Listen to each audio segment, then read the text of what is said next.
السلام علیکم ورحمۃ اللہ وبرکاتہ۔ بسم اللہ الرحمن الرحیم۔ قومیں کب ہلاک ہوتی ہیں؟ حضرت زینب بنت جحش رضی اللہ تعالی عنہ آپ علیہ الصلاۃ والسلام کی زوجہ محترمہ ہیں۔ ان کی یہ نقل کردہ روایت ہے اور یہ روایت بھی بخاری شریف میں موجود ہے۔ روایت بہت لمبی چوڑی ہے، مختصراً آپ کے سامنے پیش کی جاتی ہے۔ اس سے پہلے گزارش یہ ہے کہ آپ ہماری اس ویڈیو کو لائک اور شیئر ضرور کیجیے گا، اور اگر آپ نے اپنی رائے کا اظہار کرنا ہو، کوئی مسئلہ پوچھنا ہو، سوال کرنا ہو، کوئی عمل وظیفہ پوچھنا ہو تو وہ بھی کمنٹ میں پوچھ سکتے ہیں۔ اس کے ساتھ ساتھ اگر آپ حضرات نے ہمارا اسلامی چینل فرقہ نہیں امت بنے، اگر آپ نے یہ سبسکرائب نہیں کیا تو اس چینل کو سبسکرائب کر کے بیل پریس کر دیں تاکہ ہماری ہر ویڈیو آپ حضرات تک آسانی سے پہنچ سکے۔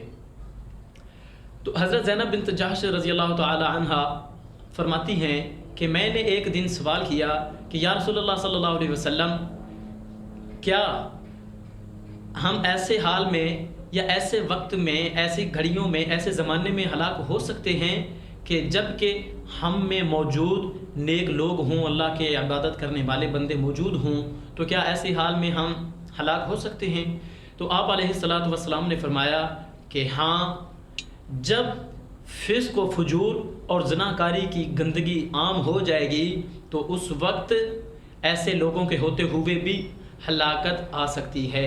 تو اس حدیث سے ہمیں جو بات مل رہی ہے، جو ہمارے لیے سبق بن رہا ہے، وہ یہ ہے کہ ہمیں چاہیے کہ زنا سے، فسق و فجور سے، ہر قسم کی برائی سے خود بھی بچیں، معاشرے میں دوسروں کو بھی روکیں، بچائیں، خود بھی نفرت کریں، دوسروں کے دلوں میں بھی نفرت ڈالیں، خود بھی اس سے دور رہیں، دوسروں کو بھی برائی سے دور رکھیں۔ امید کرتا ہوں کہ آپ حضرات کو ہماری یہ ویڈیو لائک آئے گی، اس کے لائک ضرور کیجیے گا۔ اللہ آپ سب کا حامی و ناصر ہو۔ اللہ پاک ہم سب کی اسلامی ماؤں بہنوں کی عزتوں کی حفاظت فرمائے، آمین۔ السلام علیکم ورحمۃ اللہ۔